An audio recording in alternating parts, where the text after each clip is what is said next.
আসসালামু আলাইকুম সবাইকে। আমি Raihan Chowdhury, higher study update গ্রুপের পক্ষ থেকে আমি সবাইকে আবারও স্বাগতম জানাচ্ছি আমার আইএলটিএস এর ক্লাসে। আজ আমি আইএলটিএস এর রিডিং এ একটা ক্লাস নেব, আর এই ক্লাসে আমি আপনাদেরকে দেখাবো কয়েক ধরনের কোশ্চেন আপনারা কিভাবে আনসার করবেন। কোশ্চেনগুলো আমি 4 ধরনের কোশ্চেন নিয়ে আজ আলোচনা করব। আমি আলোচনা করব কিভাবে আপনারা ডায়াগ্রাম লেভেল কমপ্লিশন বা কিভাবে ডায়াগ্রাম লেভেল কমপ্লিট করতে পারবেন। এরপর আমি দেখাবো আইডেন্টিফাইং ইনফরমেশন, তারপর ম্যাচিং ফিচার্স, এবং আমি দেখাবো table completion.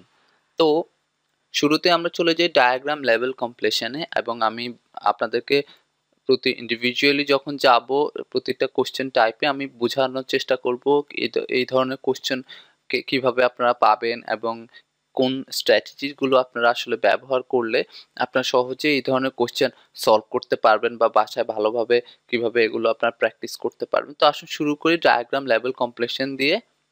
Diagram level completion হলো এক ধরনের কোশ্চেন যেখানে কোশ্চেনের ধরন যেখানে আসলে একটা ছবি দেয়া থাকে, আর এই ছবিটার কিছু মিসিং ইনফরমেশন থাকে। ছবিটার পুরোটা লেবেলিং বলতে আমরা কি বুঝি, যে একটা জিনিসে আপনি ধরুন আমার শরীরের যদি লেবেলিং করতে হয়, তো আমার শরীরে একটা ছবি দেওয়া হলো, আমার হাতের পাশে আমি লিখতে হবে হাত, পায়ের পাশে লিখতে হবে পা। এই জিনিসটাকে বলা হয় লেবেলিং করা। সো আর ডায়াগ্রাম লেবেলিং হলো আমাকে একটা ছবি দেওয়া হবে, আমি আমার রিডিং প্যাসেজ থেকে ইনফরমেশন পড়ে ওই ছবিটা আমি লেবেলিং করব। তো এখন যদি কোশ্চেন আমার বডি নিয়ে কথা থাকে, যে আমার হাত, যে আমার যে জিনিস দিয়ে আমি কিছু জিনিস কোনো জিনিসকে ধরি সেটাকে বলা হয় হাত, আর সেটা এই জায়গায় থাকে, সেটা দেখতে এমন, এই ধরনের ইনফরমেশনগুলো যদি আমার প্যাসেজে থাকে এবং তারপর যদি আমার একটা ছবি দেয়া হয়, দেখানো হচ্ছে যে আমি হাত দিয়ে কিছু উঠাচ্ছি এবং হাতের পাশে যদি একটা খালি ঘর থাকে এবং আমাকে বলা হয় যে লেবেল করো কোনটা, এই যে এটা কি, যেটা দিয়ে তুমি কিছু ধরছো, এটা কি। তো আমি অবশ্যই সেখানে লিখবো আমার হাত বা হ্যান্ড।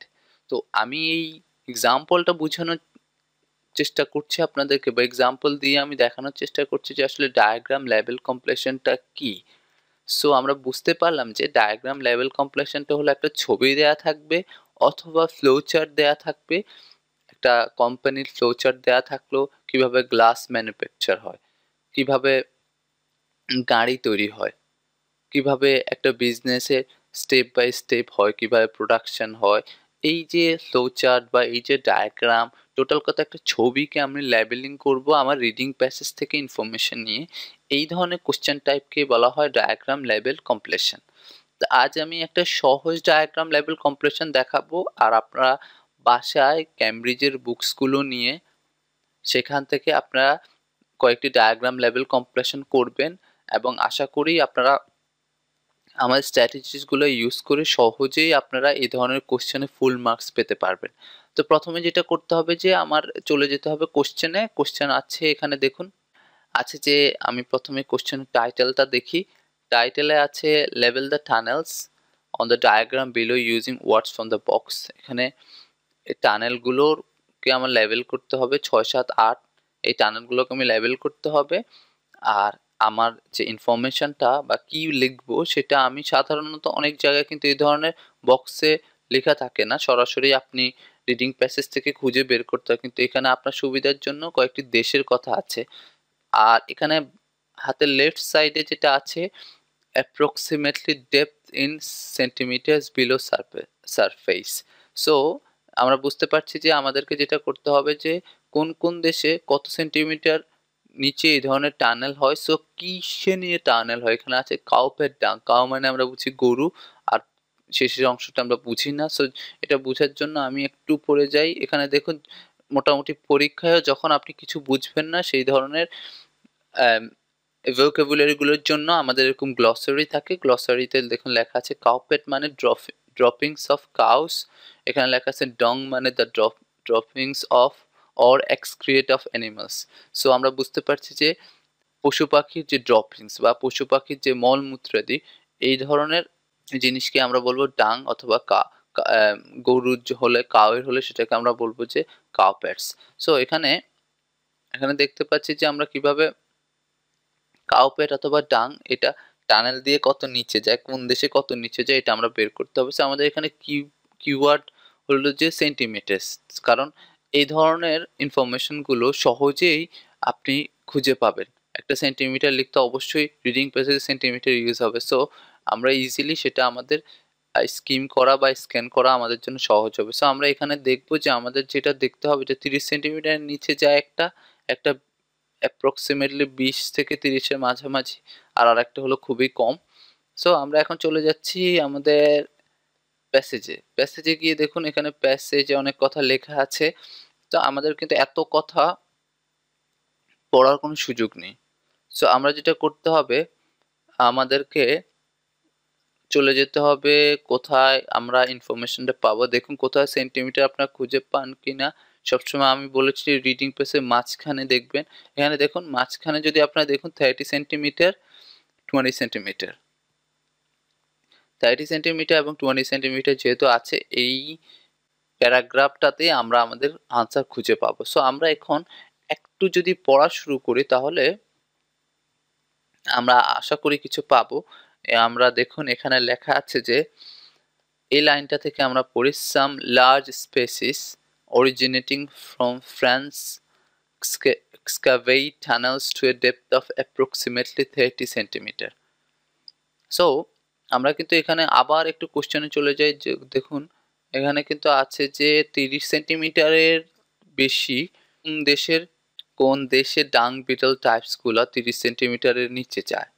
সো আমরা এখানে যেটা দেখতে পাচ্ছি যে আমাদের এখানে ফ্রেঞ্চের ডাং বিটল টাইপস 30 সেন্টিমিটারের নিচে যায়। একটা জিনিস মনে রাখবেন, আপনার কিন্তু অত বেশি ভোকাবুলারি, রিডিং প্যাসেজ সব কিছু বোঝার কোনো দরকার নেই। It's a technique. আমি কিন্তু অনেক কিছুই বুঝতে পারছি না, কিন্তু আমার দরকার হলো 30 সেন্টিমিটার নিচে কোন দেশে যায় সেটা আমাকে লিখে দিতে হবে, বিকজ এখানে আমার একটা দেশের নাম লিখতে হবে। এখানে কিন্তু আমার কঠিন কিছু স্টেপ লিখতে হবে না। এটা কোনো রকেট সায়েন্স না যে আমি অনেক কিছু বুঝতে হবে তারপর আমাকে লিখতে হবে, কারণ ওই ধরনের টাইম আপনি পাবেন না। তবে আমি বলবো যে আপনারা যেটা করতে পারেন সেটা হলো যে আপনারা আমার ভিডিওতে যে রিডিং প্যাসেজ এটাকে আপনারা পজ করে থামিয়ে আপনারা পড়তে পারেন আসলে কেন এই আনসারটা পিক আমি করছি। ঠিক আছে, এখানে দেখুন যে আমি আগ থেকে যদি একটু পড়ি, dung beetles work from inside of the pat so they are shelter from predators such as bears and foxes. So most species burrow into the soil and bury dung in the tunnels directly underneath the pads which are hollowed out from within. So এই ধরনের জিনিসপত্রগুলো পড়ে আমি আমার time নষ্ট না করার চেয়ে আমার দরকার হলো যে আমার ডাং বিটলসগুলো কত নিচে যায়, সো ডাং এবং কোন দেশে যায় সেটা আমাকে খুঁজে বের করতে হবে। সো 30 সেন্টিমিটার যায় ফ্রান্সে। আর এখানে একটা জিনিস হলো আমাদের সবার মিসকনসেপশন, আমি ভোকাবুলারি বুঝতে হবে, অনেক কিছু বুঝতে হবে, আর এটা চিন্তা করে করে আমরা রিডিং প্যাসেজটাকে ভয়ে ধরি না এবং এন্ড অফ দ্য ডে আমরা খুব খারাপ স্কোর করি। সো আমার কথা হলো যে সব জিনিসের টেকনিকটা ইউজ করার চেষ্টা করতে হবে আমাদেরকে, আর আমি আপনাদেরকে দেখাবো যে সেই টেকনিকসগুলো। সো আসুন কথা না বাড়িয়ে পরের দিকে যাই। তারপর আসেন এখানে লেখা আছে this beetles make sausage shaped brood chambers along the tunnel. So sausage হলো এক ধরনের খাওয়ার যেটা শেপটা আপনারা সসেজটা লিখে আপনারা যদি গুগলে সার্চ করেন আপনারা দেখতে পাবেন। তো এখানে এরপরে সো আমার আর এটা নিয়ে পড়ার দরকার না, আমি এবার নিচে চলে যাই। দ্য শ্যালোয়েস্ট বা যেটা একেবারে শ্যালো এর বাংলা হলো একেবারে কম ছোট বা খুবই চিকন বা অল্প, shallowest tunnels belong to a much smaller Spanish species that buries dung in chambers and that hang like fruit from the branches of a pear tree. So এখানে আসুন, আমার এখানে কিন্তু দেখুন 30 সেন্টিমিটার 20 সেন্টিমিটার আমরা খুঁজে পেয়েছি, কিন্তু আমরা কিন্তু এখানে সবচেয়ে কম কোনটা যায় সেটা আমরা খুঁজে পাই না। সো নাম্বার 8 এর আনসারটা হবে স্প্যানিশ। যেহেতু বলা হয়েছে স্প্যানিশ একটা স্পেসিস আমার টানেল করে সবচেয়ে কম, যেটা দেখতে গাছ থেকে ফল ঝুলে আছে সেই রকম মনে হয়। সো এখানে কিন্তু গাছ থেকে ফল ঝুলে আছে, আপনার ছবিটা আপনাকে ইমাজিন করতে হবে, চিন্তা করতে হবে। সো এখানে 8 এর অ্যান্সার হবে স্প্যানিশ, 7 এর অ্যান্সার হবে ফ্রেঞ্চ। সো 6 এর আনসারটা আমরা এখনো খুঁজে পাইনি, বাট এটা কিওয়ার্ড হলো 20 সেন্টিমিটার। সো আমরা আসুন 6 এর 20 সেন্টিমিটার নিয়ে আমরা কাজ শুরু করি। এখন আমরা চলে আসলাম 20 সেন্টিমিটারে। 20 সেন্টিমিটারের জন্য লাইনটা পুরো south African Beatles dig narrow channels of approximately 20 centimetre. আমার আর কিছু পড়ার দরকার নাই, আমার এটার আনসার হবে সাউথ আফ্রিকান। সো 6 এর answer south African, 7 French and 8 হলো আমার স্প্যানিশ। সো এই এই যে এক্সারসাইজটা আমি করলাম, বা এটাকেই বলা হয় ডায়াগ্রাম লেভেল কমপ্লিশন। আপনারা সরাসরি ক্যামব্রিজ থেকে 5-6টা ডায়াগ্রাম লেভেল কমপ্লিশন খুঁজে বের করেন, অথবা ইন্টারনেটে আপনি লিখুন ডায়াগ্রাম লেভেল কমপ্লিশন দিয়ে আপনি সলভ করার চেষ্টা করুন। আশা করি আপনি খুব সহজভাবেই সলভ করতে পারবেন এবং পরীক্ষায় খুব ভালো করতে পারবেন। এখন আমরা দেখব আমাদের নেক্সট আইডেন্টিফাইং ইনফরমেশন নামে এক ধরনের কোশ্চেন। সো আইডেন্টিফাইং ইনফরমেশন নামে কোশ্চেনটা আসলে কি সেটা বুঝতে হলে আমি এখানে এক্সাম্পলটাই আপনাদেরকে দেখাই, তাহলে আপনারা সহজেই বুঝে যাবেন। এখানে দেখুন আমার কোশ্চেন আছে sample passage 7 has 8 paragraphs level A to H। So এখানে যে লাইনটা বলেছে, আমার এখানে একটা প্যাসেজ আছে, এই প্যাসেজটাতে আমার A to H নামে এই যে প্যারাগ্রাফগুলো আছে, প্যাসেজে ছোট ছোট প্যারাগ্রাফ আছে বা ছোট প্যারা আছে। সো এই প্যারাতে আমার এগুলো A to H, A B C D এরকম করে ভাগ করা আছে। সো এখন আমাকে যেটা করতে হবে সেটা হলো যে আমার এখানে কয়েক ধরনের কোশ্চেন আছে। 14 বলা হয়েছে a comparison of fast and present and transportation methods.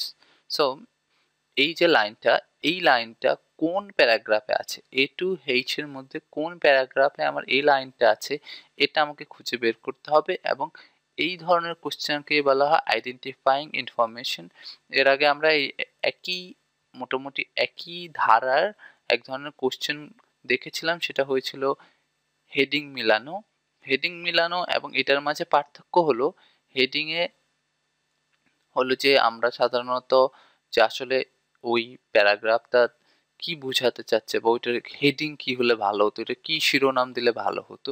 কিন্তু এই ক্ষেত্রে হলো যে কিছু স্পেসিফিক ইনফরমেশন, হয়তোবা হেডিং এটার অন্য কিছু, বাট এখানে একটা স্পেসিফিক ইনফরমেশন আছে এই প্যারাগ্রাফটাতে।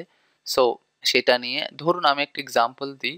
একটা এক্সাম্পল হলো একটা প্যারাগ্রাফ আছে, ছোট একটা প্যারাগ্রাফ, আমাদের প্যারাগ্রাফ এই প্যারাগ্রাফটার হেডিং হলো বাংলাদেশের ইতিহাস নিয়ে কথা বলা হয়েছে। সো ব্রড সেন্স আলোচনা করা হয়েছে, কিন্তু এই ইতিহাসের মাঝে এক জায়গায় লেখা আছে যে 1971 নিয়ে কিছু কথা। সো এবং একটা স্পেসিফিক যে 1971-এ এই একটা ইনসিডেন্ট হয়েছিল বা এই একটা ঘটনা ঘটেছিল। সো এই যে এই ছোট একটা লাইন, এই লাইনটার যা ইনফরমেশনটা এখানে আমার ধরুন একটা থাকলো যে 1971-এ এই ঘটনাটা ঘটেছিল, তখন সেই ক্ষেত্রে আমার ইভেন দো হেডিংটা বাংলাদেশের ইতিহাস, কিন্তু যেহেতু ওই প্যারাগ্রাফটাতে আমার এই স্পেসিফিক ইনফরমেশনটা আছে, সো ওই প্যারাগ্রাফটাই হবে আমার আনসার। সো আমি এখানে হেডিং এবং আইডেন্টিফাইং ইনফরমেশনের মাঝে যে একটা পার্থক্য আছে সেটা বোঝানোর চেষ্টা করেছি, এবং দুটো ধরার জন্য যে আমার দু ধরনের স্ট্র্যাটেজি ইউজ করতে হবে সেটা আমরা দেখব। হেডিংয়ে আমরা যেটা করেছিলাম যে আপনি প্রথম লাইন পড়বেন, শেষ লাইন পড়বেন, মাঝখানে একটু চোখ বুলাবেন, তাহলে এরপর আপনাকে গেস করে নিতে হবে। বাট এখানে আপনাকে করতে হবে যে পুরো প্যারাগ্রাফে যেখানে আপনি এই ইনফরমেশনটা পাবেন, স্ক্যান করে দেন স্কিম করে ওই ইনফরমেশনটাতে চলে যেতে হবে, এবং ওই একটা দুটো লাইনই আপনাকে ক্লোজভাবে পড়তে হবে। দরকার হলে যদি ওটা আপনি বুঝতে না পারেন তাহলে ব্যাকগ্রাউন্ডে আগে এক লাইন বা এর পরে বোঝার জন্য এক লাইন পড়তে পারেন, বাট আপনাকে স্পেসিফিক জায়গাতে চলে যেতে হবে। সো এখন আমি যদি উদাহরণস্বরূপ এখানে দেখাই, আমি এখানে একটু কথাগুলোকে জটিল না করে আমি যদি সহজভাবে যাই, এখানে আছে অতীতের এবং বর্তমানের ট্রান্সপোর্টেশন মেথডগুলোর তুলনা। এটা আমার কোন প্যারাগ্রাফে বোঝানো হয়েছে। আমরা যেটা করব সেটা হলো যে এখানের জন্য সবচেয়ে ভালো হয় আপনারা এই ধরনের কোশ্চেন প্রথমে শুরু করবেন না। এই ধরনের কোশ্চেনটা করার চেষ্টা করবেন শেষের দিকে সে 20 মিনিট আপনি পান একটা প্যারাগ্রাফের জন্য, আপনি প্রথমেই ট্রু ফলস, এমসিকিউ বা অন্য ধরনের কোশ্চেন করেন, বিকজ কোশ্চেন সলভ করেন, তাহলে আপনি আপনার প্যারাগ্রাফ সম্পর্কে ভালো একটা সম্যক ধারণা পাবেন, ফলে আপনি বুঝতে পারবেন যে কোথায় ইনফরমেশন আছে। আমি কিন্তু এখন এই ইনফরমেশনটার জন্য আমাকে অনেক খোঁজাখুঁজি করতে হবে। তো আমি এখন যেটা করবো সেটা হলো যে আমাকে প্রথমেই আমি যেটা বলেছি এর আগে, প্যারাগ্রাফের প্রথম প্যারাতে না গিয়ে মাঝখান থেকে শুরু করার একটা টেন্ডেন্সি থাকতে হবে। সো আমরা এখানে আমাদের মাঝখানে কিন্তু সি ডি ই এই ধরনের এগুলো দিয়ে আমি একটু দেখি। শুরু করি আমি যদি সি দিয়ে। আপনি যে এ বি পড়তে পারবেন না তা না। তো এখানে সি তে আমি একটু চোখ বুলাই, আনটিল 100 ইয়ার্স অ্যাগো। আচ্ছা, সি তে আমি, তারপরে ডি তে একটু স্কিম করার চেষ্টা করি, ইউরোপ অ্যাডাপ্টেশন, মাঝখান দিয়ে আরবান। আমি এটাকে স্কিম করছি যে আসলে কোথায় আমি আমার ইনফরমেশনটা পেতে পারি। সো সি ডি, আমি যদি ই এর দিকে একটু in 1993 study by European Federation for Transport. So আমি আসলে কোথাও ওইভাবে আমার ইনফরমেশনটা পাচ্ছি না। ইন দ্যাট কেস আমাকে যেটা করতে হবে যে আমাকে খুঁজতে হবে যে আসলে কোথাও আমার আগের এবং বর্তমানে, সো সিটাকে যদি আমার সিটা একটু ক্লু আমার কাছে মনে হচ্ছে, বিকজ আমি এখানে পাচ্ছি যে আনটিল 100 ইয়ার্স অ্যাগো, যেহেতু আমার পাস্ট নিয়ে কথা হচ্ছে বা অতীতকাল নিয়ে, এটাকে আমি যদি কিওয়ার্ড দিয়ে এখানে অ্যাপ্লাই করি, most journeys were in the 20 kilometre range, আমার বেশিরভাগ জার্নি ছিল যে 20 কিলোমিটার রেঞ্জে।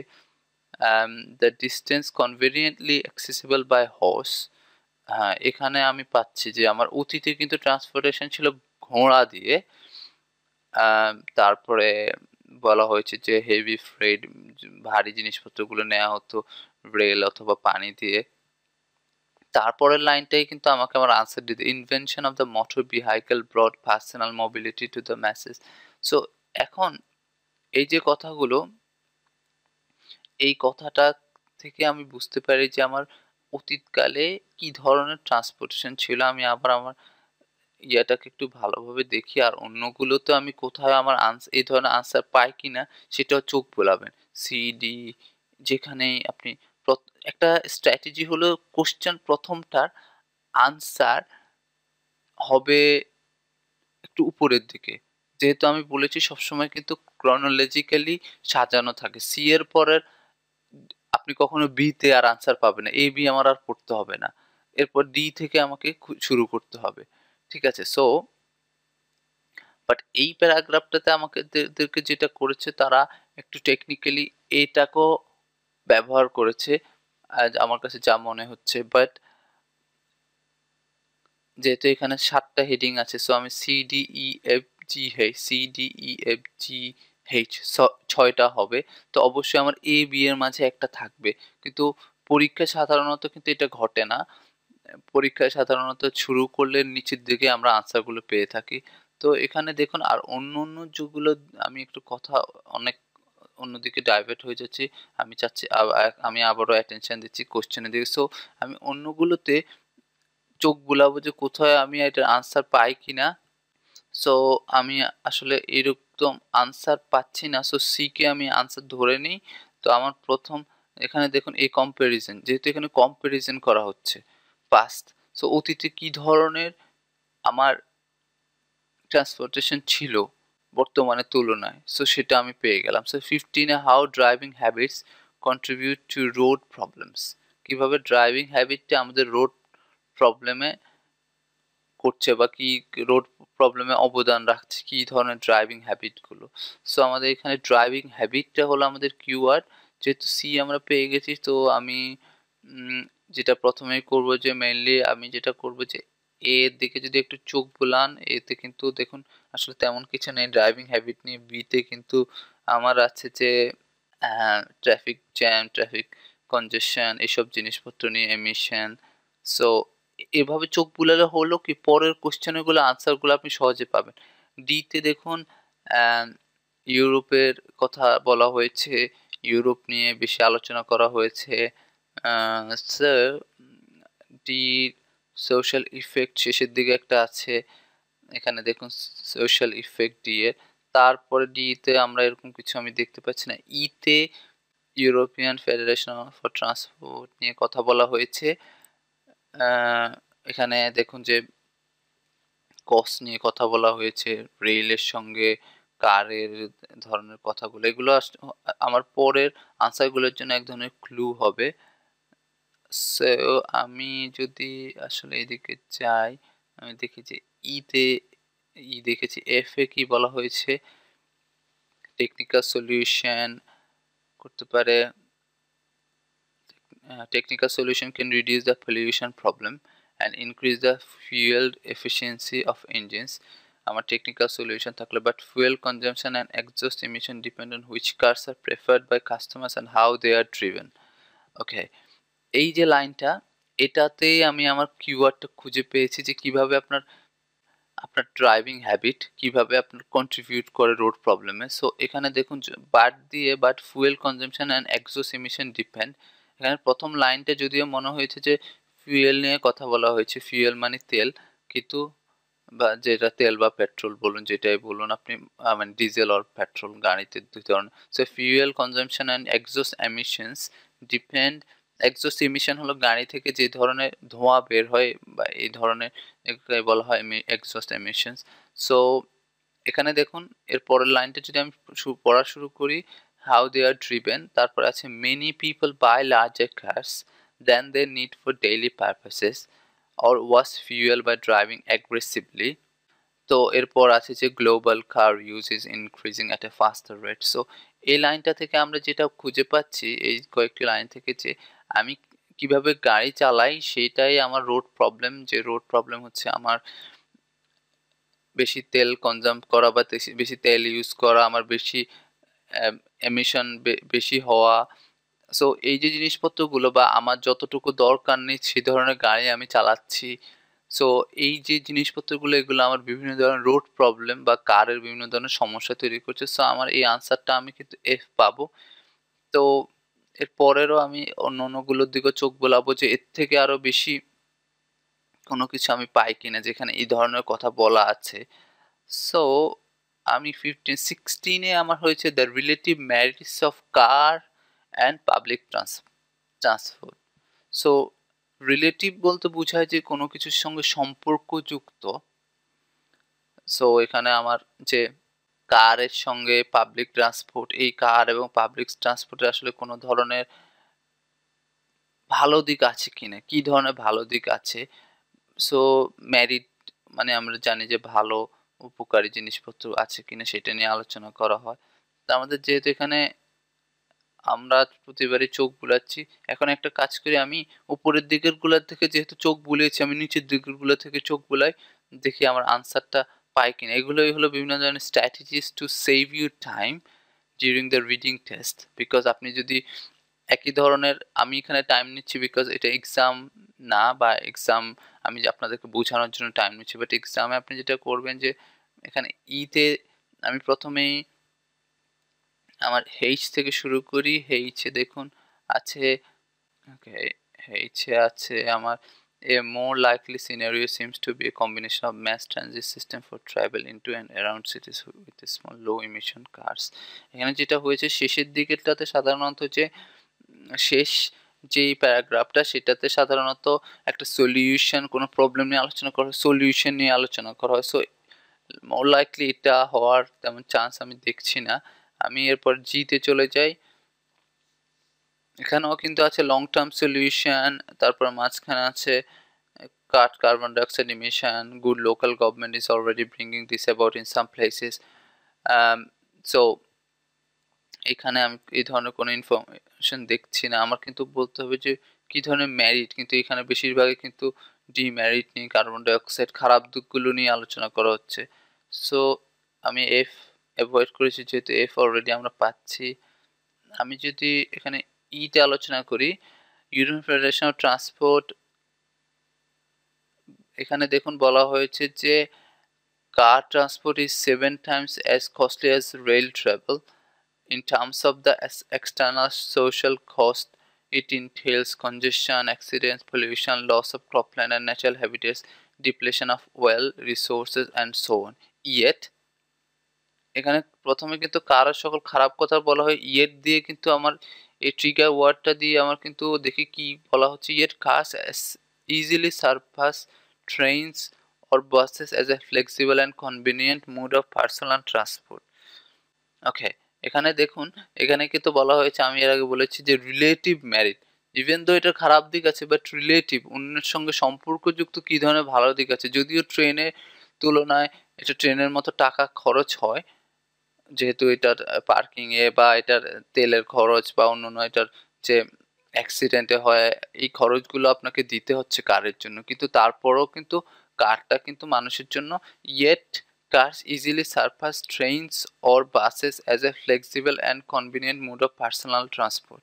So তারপরেও কার কিন্তু আমাদের পার্সোনাল ট্রান্সপোর্টের জন্য বেশি দরকারি, এবং এটা আমাকে ভাবলে হবে না যে মানুষ গিভ আপ করে প্রাইভেট কার ম্যাস ট্রান্সপোর্টের কথা চিন্তা করে। যদিও ম্যাস ট্রান্সপোর্ট ভালো, এখানে কিন্তু এই প্যারাগ্রাফটাতে দুটারই রিলেটিভ ভালোর কথা বলা হয়েছে। ইভেন দো পাবলিক ট্রান্সপোর্ট ভালো, কিন্তু অনেক সময় কস্টলি, কিন্তু কারের খারাপ দিক হলো কার মানুষ বেশি প্রেফার করে, কারটা মানুষ বেশি সহজেই পার্সোনালি আপনি নিতে পারেন, সেজন্য সো আমার এই আনসারটা হবে, ইটা হবে আমার এই কোশ্চেনের আনসার। সো এখন আসুন দেখি তারপর আমাদের কি আছে। যখন 3-4টা কোশ্চেন করে ফেলবেন তখন আপনার জন্য সহজ হবে, যেহেতু আপনি এখন জানেন যে আপনার কোন প্যারাগ্রাফে কি ধরনের জিনিসপত্র নিয়ে আলোচনা করা হয়েছে। আসুন 17 আলোচনা করা হয়েছে যে the writer's prediction on future solution. So এখানে শেষের দিকে আমি বলেছি যে শেষের দিকে কিন্তু সলিউশন নিয়ে আলোচনা করা হয়। সো আমরা শেষের দিকে ভালো করে পড়ি। H দিয়ে শুরু করি। A more likely scenario seems to be a combination of mass transit system for travel into and around cities with small low emission cars for urban use and larger hybrid or lean burn cars for use elsewhere. Electronically tolled highways might be used to. So এখানে দেখুন কথা বলা হয়েছে সব prediction নিয়ে, might be এরকম হলে এরকম হবে, লো ইমিশন কার দরকার, সবকিছু কিন্তু ফিউচার নিয়ে আলোচনা। সো আমার এটার আনসার হয়ে যাবে হেইস। এখন কিন্তু আমাদের জন্য জিনিসগুলো ইজি হবে, অ্যাজ আমার মোটামুটি অনেক প্যারাগ্রাফে আমি পড়তে হচ্ছে না এবং আমি পুরো প্যাসেজটা সম্পর্কে জানি। 18 the increasing use of motor vehicles. তো এক্ষেত্রে আমি যেটা করব সেটা হলো যে আমি যেগুলো খুঁজে পেয়েছি সেগুলোকে কেটে দেব, দিয়ে আমি এখন আবার আমি একটু উপরের দিক থেকে শুরু করব, যেহেতু আমি শেষের দিক মাঝখানের দিকের সি বলুন, সি এফ ই এইচ সবগুলো আমি খুঁজে পেয়ে গেছি। সো এ বি আমার অপশন আছে ডি। সো আমি এ বি ডি এগুলো আমি দেখব একটু, কারণ এছাড়া অন্যগুলো আমি আনসার পেয়ে গেছি। সো আমি এখানে যদি এটা পড়ি, নর্মালি কিন্তু এইরকম হয় না, যেহেতু সি থেকে শুরু হয়েছে, সি এর নিচের দিকে কোশ্চেনগুলো পাওয়ার কথা, বাট এখানে যেহেতু আমার একটা কোশ্চেন বেশি, যদি বি থেকে শুরু হতো তাহলে আমি আর এ পড়তে হতো না, তাহলে বি থেকে এইচ আমার 7টা কোশ্চেন হয়ে যেত। সো এখানে আমি দেখি যে আমার আছে যে গাড়ি বেড়ে যাচ্ছে, দেয়ার আর নাও over 700 million motor vehicles in the world and the number is rising by more than 40 million each year. So এখানে যেহেতু দেখুন সহজেই আমরা বুঝতে পারছি এখানে কিন্তু গাড়ির ভাড়া নিয়ে কথা বলা হয়েছে। বিতে কিন্তু এই ধরনের কোনো ইনফরমেশন নেই, ডিতে কিন্তু এই ধরনের কোনো ইনফরমেশন আমি দেখতে পাচ্ছি না। সো আমাদের আনসারটা হবে কিন্তু এই। সো আমার এই ক্ষেত্রে আনসারটা হচ্ছে এ। তো আমি এরপর আমার জন্য আছে, দেখুন the impact of the car on city development. City ডেভেলপমেন্টে কী ধরনের কারের ইম্প্যাক্ট, আমার কাছে অপশান আছে বি এবং ডি। সো আসুন আমার জন্য আরও সহজ হয়ে যাচ্ছে। সো বিতে আছে যে আমার মাথায় রাখতে হবে কার আমার সিটি ডেভেলপমেন্টে কী ধরনের, এখানে দেখুন কথা হচ্ছে ইমিশন নিয়ে, তারপরে স্মোক ফিউম, কথা হলো হচ্ছে ডেঞ্জারাস ব্রেথ, মস্কোতে নিয়ে একটা কথা বলা হয়েছে, Mexico city vehicle pollution major health Hazard. এখানে কিন্তু সিটি ডেভেলপমেন্টের বদলে সিটির কী ধরনের ক্ষতি করে সেটা নিয়ে কথা বলা হয়েছে। এখন ডি অবশ্যই আমার আনসার হবে। পড়ুন আর না পড়ুন আপনি তারপর পড়ে দেখতে পারেন। In Europe most cities are still design for both the old modes of transport. Adaptation to the motor car has involved adding ring roads, one-way system and parking lots. In the United States, more land is assigned to car use than to housing. Urban sprawl means that the life without a car is next to impossible. Mass use of motor vehicles has also killed or injured millions of people. Other social effects have been blamed on the cause such as alienation and aggressive human behavior. এখানে দেখুন প্রথমে কিন্তু বলা হয়েছে যে city design হয়েছে old mode ট্রান্সপোর্টের জন্য। Adaptation to the motor car has involve adding ring road. এখানে কি ধরনের আমার সিটিটা কিভাবে হবে, কোন ধরনের রাস্তা হবে সেটা কিন্তু ডিপেন্ড করে আমার মোটর কার আছে তাই বলে কিন্তু রিং রোড হচ্ছে, ওয়ান ওয়ে সিস্টেম হচ্ছে। সো আমার টাউনটার যে ম্যাপিংটা বা আমার রাস্তাঘাট কেমন হবে, রাস্তাঘাট হওয়া মানেই তো আমি বুঝাচ্ছি যে আমার একটা ডেভেলপমেন্ট বা আমার একটা যেমন ডেভেলপমেন্ট কোম্পানি কি বানায়, বিল্ডিং বানায়। সো কার ডেভেলপমেন্ট মানে হলো আমার কেমন ধরনের বিল্ডিং হবে, কেমন ধরনের রাস্তা হবে। সো অবশ্যই এইটা দিয়ে আমি বুঝতে পারছি যে আমার যদিও শেষের লাইনগুলো একটু খারাপ কথা, কিন্তু আমি বলছি যে এটা কোনো হেডিং না, এটা হলো যে আপনি স্পেসিফিক ইনফরমেশন বা আইডেন্টিফাইং ইনফরমেশন। সো আমার এই ক্ষেত্রে আনসারটা হবে ডি। সো আমি খুঁজে পেলাম যে কিভাবে আপনাদের আনসারগুলো আপনারা পাবেন। আর একটা জিনিস করতে পারেন, আপনারা পুরো প্যারাগ্রাফটাকে আমি আবারও দেখাচ্ছি স্ক্রিনে, আপনার পুরোটাকে পজ করে ভালোভাবে পড়ে আপনার আনসার যদি কোনোটা বা আপনি যদি কনফিউশনে থাকেন যে না আনসার আমি যা বলছি তা না হতে পারে, সেক্ষেত্রে আপনি পড়ে পুরো প্যারাগ্রাফটা দেখতে পারেন। উপরে আমার ব্রাউজার এখানে লেখা আছে অ্যাড্রেস, সেখানে গিয়ে আপনি এটাকে ডাউনলোড করে নিতে পারেন এবং আপনি সহজে এই ধরনের কোশ্চেন প্র্যাকটিস করতে পারেন ক্যামব্রিজের বইগুলো থেকে, ইন্টারনেট থেকে। মনে রাখবেন আপনি যখন এগুলো করতে প্র্যাকটিস করতে যখন এগুলো আসলে আপনি ভালোভাবে বুঝে যাবেন, তখন কিন্তু আপনার নিজের কিছু স্ট্র্যাটেজি তৈরি হয়ে যাবে যে কিভাবে এই ধরনের ইনফরমেশন আপনি খুঁজে বের করুন আর আপনি সহজেই ভালো করতে পারবেন। তো বন্ধুরা এখন আমি আপনাদেরকে দেখাবো এক ধরনের কোশ্চেন এবং কিভাবে সেটা আনসার করবেন। এই কোশ্চেনের ধরন নাম matching features. So matching features জিনিসটা আসলে কি সেটা দেখার জন্য আমি সরাসরি চলে যাই কিছু কোশ্চেন এবং সরাসরি কোশ্চেনে চলে যায় এবং তাহলে আপনারা সহজেই বুঝতে পারবেন। এখানে দেখুন 7, 8, 9, 10 এখানে এই চারটা নাম আছে। এই নামগুলো ব্ল্যাক পাউডার, রকেট লঞ্চার এগুলো সাধারণত যুদ্ধক্ষেত্রে ব্যবহার হয় এবং নিচে একটা বক্স আছে সেখানে লেখা আছে first invented or used by. So আমাদেরকে যেটা করতে হবে, এখানে লেখা আছে দেখুন লুক অ্যাট দ্য ফলোয়িং আইটেমসগুলো হলো 7 থেকে 10, সবসময় কোশ্চেন পড়বেন and the list of groups below. এরপরে নিচের এই লিস্টটা পড়বেন, পড়ে লেখা আছে ম্যাচ ইচ আইটেম, আপনার প্রতিটা আইটেমের সঙ্গে মেলান with the group which first invented or use them. So এখান থেকে আমরা বুঝতে পারছি যে এখানের এই আইটেমটাকে মিলাতে হবে যে নিচে কারা এটাকে প্রথম ইউজ করেছিল অথবা ব্যবহার করেছিল। এখানে দেখুন লেখা আছে write the correct letter A to E. 7 এবং 10 এর জন্য এ টু ই এর যেটা কারেক্ট লেটার সেটা ইউজ করুন। সো যেটা সবচেয়ে আমাদের ক্রুশিয়াল পার্ট সেটা হলো you may use any letter more than once. কোথাও যদি এরকম লাইন পান তাহলে অবশ্যই বুঝবেন যে, আমি আবারও বলছি, কোথাও যদি এই লেখাটা পান you may use any letter more than once. So A থেকে ই এর যে কোনো একটা দুবারও আপনার হতে পারে। সে ধরুন ব্ল্যাক পাউডারের জন্য এখানের যেমন একটা হতে পারে এ হতে পারে ধরুন, আবার 8 এর জন্যও কিন্তু এ হতে পারে। সো যখন এইরকম লেখা থাকবে তখন কিন্তু আমাদেরকে কখনো ভাববেন না যে হ্যাঁ আমার এটা একবার আমি পেয়েছি সো আমার এ আর আনসার হতে পারে না। এটা রিডিং এর যে কোনো জায়গায় পাবেন, সেক্ষেত্রে আপনি একটু সাবধান থাকবেন এবং আপনার মাথায় এটা রাখার চেষ্টা করবেন। তো আসুন এখন আমাদের খুঁজে বের করতে হবে ব্ল্যাক পাউডারটা কারা প্রথম ব্যবহার করেছিল অথবা ইউজ করেছিল। চলে যাই আমাদের রিডিং প্যাসেজে। রিডিং প্যাসেজে হয়েছে প্রথম লাইনে আমাদের ব্ল্যাক পাউডার পেয়েছি, আমাদের কিওয়ার্ড ব্ল্যাক পাউডার। এখানে দ্বিতীয় লাইনে আছে দেখুন most historians of technology credit the Chinese with its Discovery.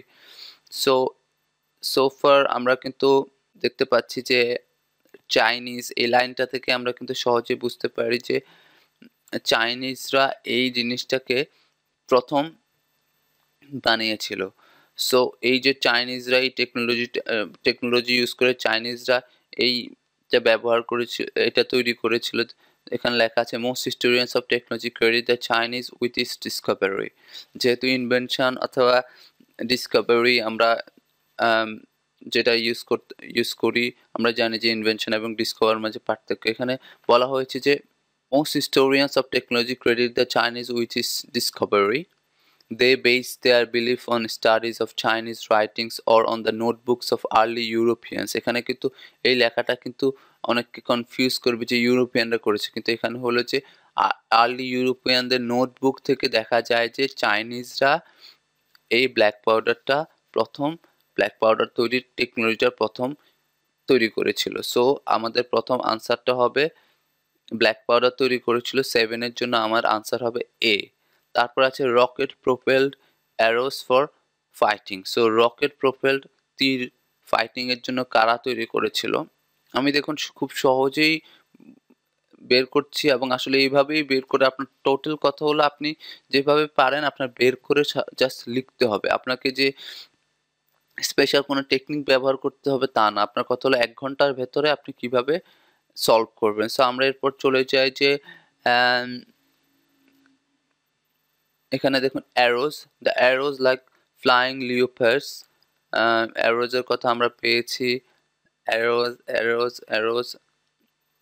As a flying sabre.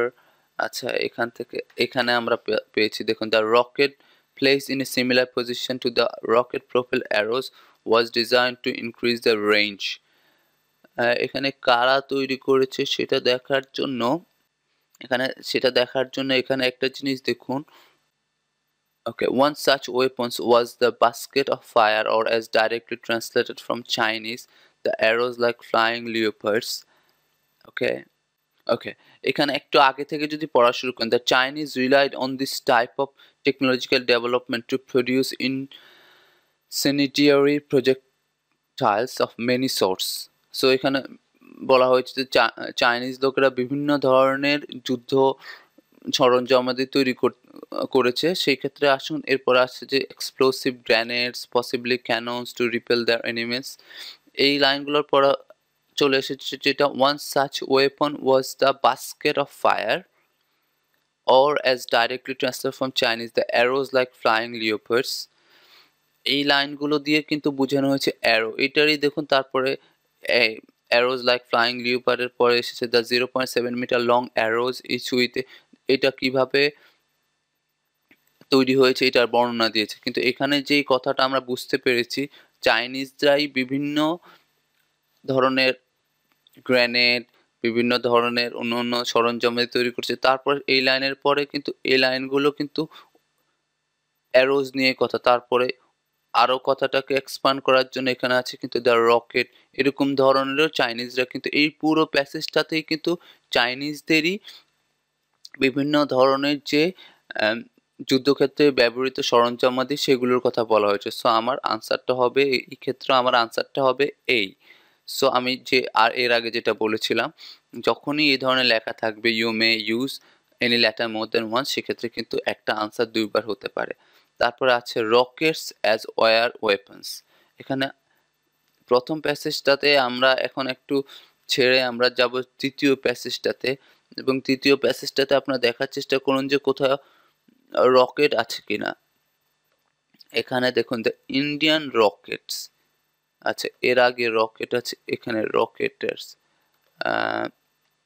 ওকে, এখানে আছে it was not until the 18th century that Europe became seriously interested in the possibilities of using the rocket itself as a weapon.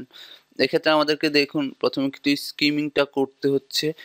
Skimming করে আমরা স্ক্যানিংয়ে চলে যাব, তারপর close reading. আমরা এখন skimming করার চেষ্টা করছি, ইভেন দো আমি স্কিমিং খুব স্লোলি করছি, কারণ এখানেই কিন্তু আমার মনে হচ্ছে যে আনসারটা আছে, কারণ এখানে রকেট নিয়ে কথা বলা হয়েছে।